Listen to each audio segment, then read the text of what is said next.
భక్తి భాస్కర ప్రేక్షకులకు నమస్కారం. ధర్మ సందేహం కార్యక్రమానికి స్వాగతం. జాతక చక్రంలో పేరు బలం లేకపోయినా పేరు మార్చి పెళ్లిళ్ళు చేస్తుంటారు. దీని వలన దంపతులకు ఎలాంటి ప్రభావం పడుతుంది అనే విషయాన్ని ఇప్పుడు తెలుసుకుందాం. 2 నక్షత్రాల కలయిక, అబ్బాయి అమ్మాయి ఇష్టపడినా పెద్దలు ఒప్పుకున్నా చివరకు జాతక చక్రం దగ్గరకు వచ్చేసరికి అంతా ఆగిపోతుంటుంది. మన సమాజంలో వివాహం అనేది కేవలం 2 వ్యక్తుల కలయిక మాత్రమే కాదు, 2 కుటుంబాల కలయిక. అంతకు మించి గుణమేళడం సరిపోలేదు, నక్షత్రాలు కలవలేదు, ఈ జాతకాలకు పెళ్లి చేస్తే గండం ఉంది అని సిద్ధాంతులు చెప్పగానే ప్రాణాలు పోయినంత పనవుతుంది. కానీ ఇక్కడే ఒక వింత మార్గం కనిపిస్తుంది. జాతకాలు కలవకపోయినా, పేరు బలం లేకపోయినా పేరు మార్చండి, పెళ్లి చేసేయండి అనే సలహా వినిపిస్తుంది. కేవలం పిలిచే పేరు మార్చినంత మాత్రాన గ్రహగతులు మారిపోతాయా? అసలు పేరు మార్చడం వల్ల జాతక దోషాలు పోతాయా? ఈ మార్పు దంపతుల జీవితంపై ఎలాంటి ప్రభావం చూపుతుంది వంటి ఆసక్తికరమైన అంశాలు తెలుసుకునే ముందు ఈ వీడియోని ఎక్కడా స్కిప్ చేయకుండా చివరి వరకు చూడండి. సాధారణంగా పెళ్లి సంబంధం చూసేటప్పుడు జాతక చక్రంలో అష్టకూట పొంతన చూస్తారు. అంటే వర్ణం, వశ్యం, తార, యోని, గ్రహమైత్రి, గణ, భకూట, నాడి అనే 8 అంశాలను లెక్కిస్తారు. మొత్తం 36 గుణాలకు గాను కనీసం 18 గుణాలు కలవాలి. అయితే కొన్నిసార్లు జన్మ నక్షత్రాల ప్రకారం ఈ గుణాలు కలవవు. అప్పుడు వచ్చే సలహాయే నామ నక్షత్రం. అంటే పుట్టినప్పుడు ఉన్న నక్షత్రం కాకుండా ఒక కొత్త పేరును పెట్టి ఆ పేరులోని మొదటి అక్షరం ఏ నక్షత్రానికి చెందుతుందో చూసి దాని ప్రకారం జాతక పొంతన కుదుర్చుతారు. అయితే జన్మనామం ప్రకారం శిశువు పుట్టిన సమయం, లగ్నం ఆధారంగా వచ్చేది. ఇది విధిని సూచిస్తుంది. అలాగే వ్యవహార నామం మనం సమాజంలో పిలిపించుకునే పేరు మాత్రమే. శాస్త్ర పండితులు జన్మరాశౌ ప్రధానత్వం నామరాశిం నచింతయేత్ అంటారు. అంటే వివాహాది శుభకార్యాలకు జన్మరాశికే ప్రాధాన్యత ఇవ్వాలి. మరి అలాంటప్పుడు పేరు మార్చి చేసే పెళ్లిళ్ల వల్ల దంపతుల మధ్య నిజంగానే సఖ్యత పెరుగుతుందా, లేక ఇది కేవలం మానసిక తృప్తి కోసమేనా అనే అనుమానం చాలా మందికి కలుగుతుంది. పేరు మార్పు అనేది కేవలం ఒక అక్షరానికో శబ్దానికో పరిమితం కాదు. ఇది దంపతుల జీవితంపై 3 రకాలుగా ప్రభావం చూపే అవకాశం ఉందని జ్యోతిష్య నిపుణులు చెబుతున్నారు. మొదటిది మానసిక ప్రభావం.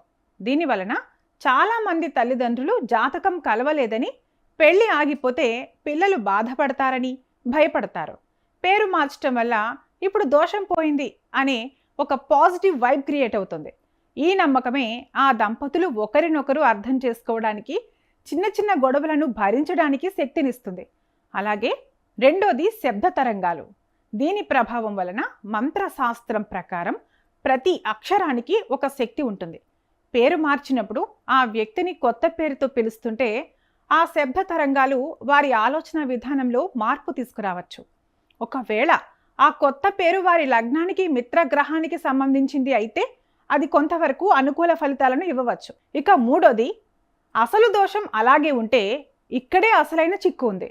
ఒకవేళ అబ్బాయి జాతకంలోనో అమ్మాయి జాతకంలోనో తీవ్రమైన కుజ దోషం లేదా సప్తమ స్థాన దోషం ఉండి కేవలం పేరు మార్చి పెళ్లి చేస్తే ఆ గ్రహ దోషం పేరు మార్పుతో పోదు. పెళ్ళైన కొత్తలో అంతా బాగున్నా రాను రాను గ్రహ దశలు మారినప్పుడు పాత జాతకంలోని దోషాలు బయటపడే అవకాశం ఉంది.